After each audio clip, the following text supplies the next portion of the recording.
എങ്കിലും വഴിപിഴച്ചു പോകുന്നുണ്ടോ എന്നും സംശയിക്കേണ്ടിയിരിക്കുന്നു.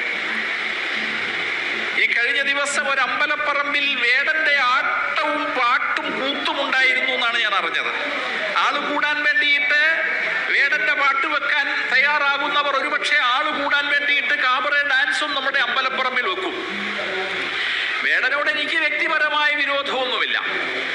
പക്ഷേ വേടന്റെ പാട്ട് എന്ന് പറയുന്നത് ജാതി ഭീകരവാദം പ്രചരിപ്പിക്കുന്ന, വിഘടനവാദം പ്രചരിപ്പിക്കുന്ന സാഹിത്യത്തെ നമ്മുടെ വളർന്നു വരുന്ന തലമുറയിലെ മനസ്സിലേക്ക് വിഷം കുത്തിവെക്കുന്ന കലാഭാസമായി അങ്ങനെ അരങ്ങുവാഴുകയാണ്. വേടൻ എന്ന് പറയുന്ന കലാകാരന്റെ പിന്നിൽ ശക്തമായ സ്പോൺസർ ശക്തികളുണ്ട്. സൂക്ഷ്മമായി പഠിച്ചാൽ അത് ഈ രാജ്യത്തിന്റെ വിഘടനം സ്വപ്നം കണ്ട് കഴിയുന്ന തമോമയ ശക്തികൾ അയാളുടെ പിന്നിലുണ്ട് എന്ന് കൃത്യമാണ്.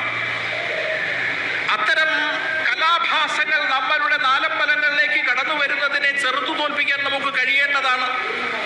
ഇയാളെ പോലത്തുള്ള ഒരുപാട് ആൾക്കാർ നമ്മുടെ നാട്ടിലുണ്ട്. ആൾക്കാരുണ്ട് ഈ കളറിൻ്റെ പേരിലോ അല്ലെങ്കിൽ പല രീതിയിലുള്ള വിവേചനം കാണിച്ച ആൾക്കാരടുത്ത് സംസാരിക്കുന്ന ഒരുപാട് പേരുണ്ട്.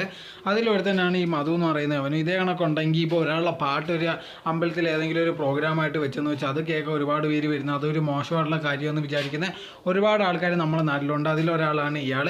ഈ പാട്ടൊക്കെ ആൾക്കാർ വന്ന് പാടുന്നത് എന്തോ ഒരു മോശമായിട്ടുള്ള കാര്യം, അല്ലെങ്കിൽ നമ്മളെ ഇപ്പോൾ എന്തെങ്കിലും നാട്ടിൽ നടക്കുന്ന ഒരു സംഭവം ആ പാട്ടിലൂടെ ഭയങ്കരമായിട്ട് വിവരിച്ചാലും അങ്ങനത്തെയുള്ള കാര്യങ്ങൾ ചെയ്താൽ അത് ഏതെങ്കിലും ഒരു മതത്തെ അടിക്കുന്നതോ അല്ലെങ്കിൽ എന്തെങ്കിലും ചെയ്യാമെന്ന് പറഞ്ഞ് ഭയങ്കരമായിട്ട് പ്രതിഷേധിക്കാൻ വരുന്ന ആൾക്കാർ ഒരുപാടുണ്ട്. പക്ഷേ അത് വേടനെ പോലത്തുള്ള ഒരാൾക്കൊന്നും അത് വലിയ വിഷയമല്ല. പറയാനുള്ള കാര്യങ്ങൾ അത് പാട്ടല്ല ഏത് രീതിയിൽ കൂടെ വേണമെങ്കിലും പറയാനുള്ളത് തന്നെയാണ്. ഇത് നമുക്ക് കാണാൻ സാധിക്കുന്ന ഒന്നുണ്ടെങ്കിൽ ഇയാൾ സ്റ്റേജിൽ കയറി ഇരുന്നപ്പോഴത്തേക്ക് ആൾക്കാർ ഒരുപാട് പേര് കേൾക്കാനും കാണാനും ഉണ്ടെന്നുള്ളൊരു ഭയങ്കരമുള്ളൊരു കാര്യം കൊണ്ടാണ് ഇതേ കണത്തുള്ളൊരു കാര്യം വിളിച്ചു പറയുന്നത്. ആ സമയത്തുണ്ടെങ്കിൽ താൻ പറയുന്ന കാര്യങ്ങളിൽ ലോജിക്കുണ്ടോ അങ്ങനത്തെ ഉള്ള കാര്യങ്ങളോ ഒന്നും നോക്കാറില്ല. ഇപ്പോഴത്തെ വേടനെ വിളിച്ച ഒരു അമ്പലത്തിൽ പാടിച്ച് അവിടെ ഒരു അമ്പലത്തിൽ വന്നൊരു പ്രോഗ്രാം നടത്താനോ അല്ലെങ്കിൽ എന്തെങ്കിലും ഒരു ഷോയുടെ ഏത് അമ്പലം അല്ലെ ഏത് കോൺസെർട്ട് അങ്ങനത്തെ ഉള്ള രീതിയിൽ നടത്തിയാൽ പോലും ഉണ്ടെങ്കിൽ അതൊക്കെ ഉണ്ടെങ്കിൽ ആൾക്കാർ ആസ്വദിക്കുന്ന ഒരു കാര്യമാണ്. ആൾക്കാരുണ്ട് എല്ലാവരും മണ്ടന്മാരൊന്നും അല്ലേ. ഒരു കാര്യം ബാക്കിയുള്ളവർ അടിച്ചേൽപ്പിക്കുക അത് കേട്ടുകൊണ്ടിരിക്കാനൊന്നും അവർ തയ്യാറില്ല. അവർക്ക് ഇഷ്ടപ്പെട്ടാൽ മാത്രമേ അത് കേൾക്കാൻ തയ്യാറാവത്തുള്ളൂ.